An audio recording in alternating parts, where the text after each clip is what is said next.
جی دوستو، میں ہوں عبدالباسط اور آپ دیکھ رہے ہیں کلائیڈوسکوپ۔ UNGA کا سیشن ہو رہا ہے اور کل سے شروع ہوا، اور کل صدر بائیڈن اور صدر شی کے علاوہ صدر جو ترکی کے ہیں اردوغان، انہوں نے بھی خطاب کیا، اور صدر ایران کے جو نئے صدر ہیں ابراہیم رئیسی، ان کا بھی خطاب ہوا۔ صدر شی کا خطاب بھی ورچوئل تھا، اور صدر رئیسی جو ایران کے ہیں ان کا خطاب بھی ورچوئل تھا۔ اس سے پہلے میں نے کمپیریزن دیا ہے آپ کو صدر بائیڈن اور صدر شی کے خطاب کا۔ ابھی میں چاہتا ہوں کہ پریزیڈنٹ اردوغان اور پریزیڈنٹ ابراہیم رئیسی کے خطاب کا تھوڑا سا موازنہ کر لیتے ہیں۔ سچ پوچھیے تو صدر اردوغان کا جو خطاب تھا، اگر ایک بحیثیت مسلمان میں دیکھوں تو اس میں بڑی جان تھی، اور اس سے یہ محسوس ہوتا تھا کہ ترکی کے پریزیڈنٹ نے اپنے مسلمان رہنما ہونے کا حق ادا کر دیا ہے۔ انہوں نے صرف فلسطین کا ذکر نہیں کیا، اور بلکہ یہاں تک کہا کہ 1967 کے جو بارڈرز تھے اور یروشلم ہے، اس کو فلسطین کا دارالحکومت ہونا چاہیے۔ بڑی کھل کے انہوں نے بات کی۔ تو دوسری طرف انہوں نے کشمیر کا بھی ذکر کیا اور کہا کہ کشمیر کو اقوام متحدہ کی قراردادوں کے مطابق حل ہونا چاہیے۔ اور صرف کشمیر ہی نہیں، بلکہ انہوں نے روہنگیا کے جو مسلمز ہیں میانمار کے، برما کے، ان کا بھی ذکر کیا۔ اسی طرح چین کے جو ویگر مسلمز ہیں ان کا بھی ذکر کیا، اور پھر یہاں تک بھی کہا کہ ہم کسی آکوپیشن انیکسیشن کے خلاف ہیں، اور یہ کہتے ہوئے انہوں نے کرائمیا جو کہ رشیا نے آکوپائی کیا، اس کے بھی خلاف انہوں نے کہا کہ وہ اس کو بھی سپورٹ نہیں کرتے۔ تو ایک لحاظ سے جو پریزیڈنٹ اردوغان ہیں، انہوں نے ایک ایسا خطاب کیا جو کہ میں سمجھتا ہوں بہت اچھا تھا۔ پھر سب سے بڑھ کر افغانستان، اور میں ذاتی طور پہ اپنی حکومت پاکستان سے کہوں گا کہ اگر کچھ آپ نے افغانستان پہ کچھ پوزیشن لینی ہے تو جو ٹرکی کے پریزیڈنٹ کا خطاب ہے اس سے لے لیجئے، کیونکہ انہوں نے افغانستان کے بارے میں یہی کہا کہ وہ افغانستان کو پیسفل دیکھنا چاہتے ہیں، اسٹیبل دیکھنا چاہتے ہیں، اور وہ اس افغان کے جو لوگ ہیں ان کے ساتھ کھڑے ہیں۔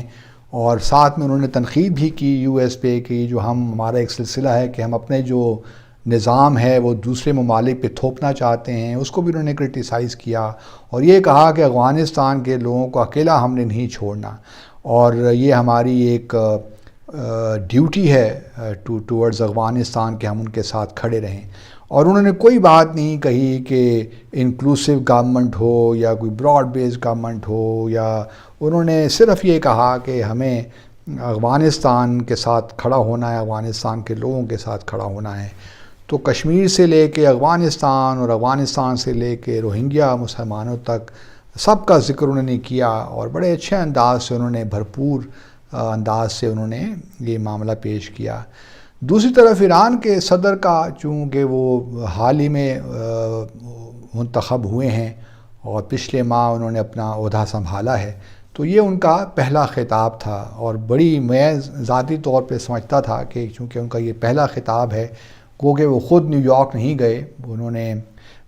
پری ریکارڈڈ تھا، تو میرا خیال یہ تھا کہ خطاب ذرا بہت ہی زبردست ہوگا، اور وہ اپنا ایک چونکہ نئے صدر ہیں، پہلے ہم حسن روحانی صاحب کو دیکھتے رہے 8 سال، تو یہ اب چونکہ نئے صدر آئے ہیں تو یہ اپنا ایک قسم کا اپنا ایک امپریشن بنائیں گے، لیکن ان کے خطاب سے کوئی اتنا زیادہ میں کوئی متاثر نہیں ہوا۔ انہوں نے بات اپنی ایک سارکاسٹک شروع کی اگینسٹ US، کہ US 6 جنوری کو جو کیپٹل ہل میں ہوا، وہاں پہ پریزیڈنٹ ٹرمپ کے لوگوں نے وہاں جو کانگریس ہے کیپٹل ہل پہ حملہ کر دیا تھا، تو اس کو پھر افغانستان کے ساتھ ملا دیا کہ یہاں بھی ایک حملہ کیا US نے۔ تو ان کا جو تقریر کا آغاز تھا میرے خیال میں شاید مناسب نہیں تھا، ان کو زیادہ بردباری کا مظاہرہ کرنا چاہیے تھا، لیکن چونکہ وہ ہارڈ لائنر ہیں تو اس لیے تھوڑا شاید ان کے حساب سے ٹھیک ہی ہو۔ پھر انہوں نے بات کی فلسطین کی جو ہم توقع رکھ رہے تھے، یمن کی بات بھی کی، شام کی، عراق کی، اور اس پہ مورد الزام ٹھہرایا یو ایس کو کہ یہ جو فورن انٹرونشنز ہوتی ہیں یہ، اور ٹھیک کہا ایک لحاظ سے کہ یہ اس سے بڑے پرابلمس کریٹ ہو جاتے ہیں۔ اور پھر انہوں نے جہاں تک فلسطین کا ذکر کیا کہ وہاں پہ جو وہاں کے جو سپریم لیڈر ہیں ایران کے، ان کی تجویز ہے کہ وہاں پہ ریفرینڈم کروایا جائے، تو یہ انہوں نے تجویز دہرائی۔ لیکن دیکھیے بدقسمتی یہ ہے کہ حسن روحانی صاحب نے تو اپنی تقریر میں پچھلے 2019 میں کشمیر کا ذکر کیا تھا، اور 5 اگست 2019 کے بعد جو خاص صورتحال بنی تھی اس کا بھی ذکر انہوں نے کیا تھا، لیکن ابراہیمی صاحب، رئیسی صاحب بالکل گول کر گئے کشمیر کے معاملے کو، اور کوئی کشمیر کا ذکر نہیں ہوا ان کی تقریر میں، گو کہ باقی سارا یمن کا بھی ذکر ہوا اور دوسرے جو معاملات ہیں۔ پھر خاص طور پہ جو JCPOA ہے، joint comprehensive plan of action, جو ایران نیوکلیئر ڈیل ہے 2015 کی، اس حوالے سے بھی انہوں نے بات کی اور کہا کہ ہم تیار ہیں، ہم تو پہلے ہی کمپلائی کر رہے ہیں ڈیل کے ساتھ، لیکن یو ایس وہ ڈیل چھوڑ کے چلا گیا، اب اس کو واپس آنا ہے، اور جو سینکشنز انہوں نے لگائی ہیں ان کو ہٹانا ہے۔ اور ساتھ میں ایک انہوں نے یہ ضرور کہا کہ ایران نیوکلیئر ویپنز کے خلاف ہے، یہ ایک قسم کا میسج تھا کہ ہم اگر ایک سگنلنگ تھی یو ایس کو تو، لیکن کشمیر کا ذکر نہیں کیا اور نہ ہی روہنگیا کا ذکر کیا انہوں نے اپنی تقریر میں، اور صرف ان معاملات کا ذکر کیا جن میں ہم جانتے ہیں کہ ایران کی بڑی انوالومنٹ ہے۔ افغانستان کا بھی ذکر نہیں کیا انہوں نے، بس وہی جو موازنہ شروع میں ہوا وہی ہوا، اس کے بعد انہوں نے کوئی بات نہیں کی کہ وہاں کوئی انکلوسیو کا، بلکہ نظر انداز کیا افغانستان کو فرینکلی اسپیکنگ۔ ہم توقع رکھ رہے تھے کہ شاید افغانستان پہ کوئی زیادہ کھل کے بات کریں گے، لیکن افغانستان پہ انہوں نے بات نہیں کی۔ چلیں افغانستان پہ تو ایک دو جگہ ذکر آیا کہ کس طرح باہر کے جو ممالک ہیں اپنا سسٹم امپوز کرتے ہیں، وہی بات جو پریزیڈنٹ شی نے اور پریزیڈنٹ اردوان نے کہی، انہوں نے بھی اپنی تقریر میں وہی باتیں کہیں کہ جو دوسرے نظام ہیں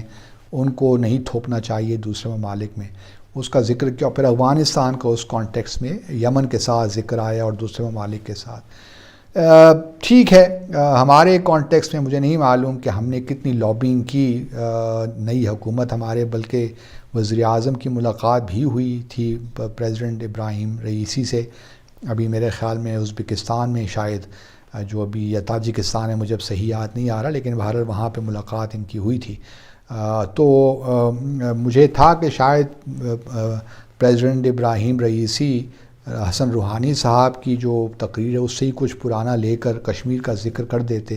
لیکن نہیں۔ اور ہم یہ بھی جانتے ہیں کہ جے شنکر جو انڈیا کے فارن منسٹر ہیں، ان کی ملاقات بھی ابراہیم رئیسی کے ساتھ ہوئی ہے۔ تو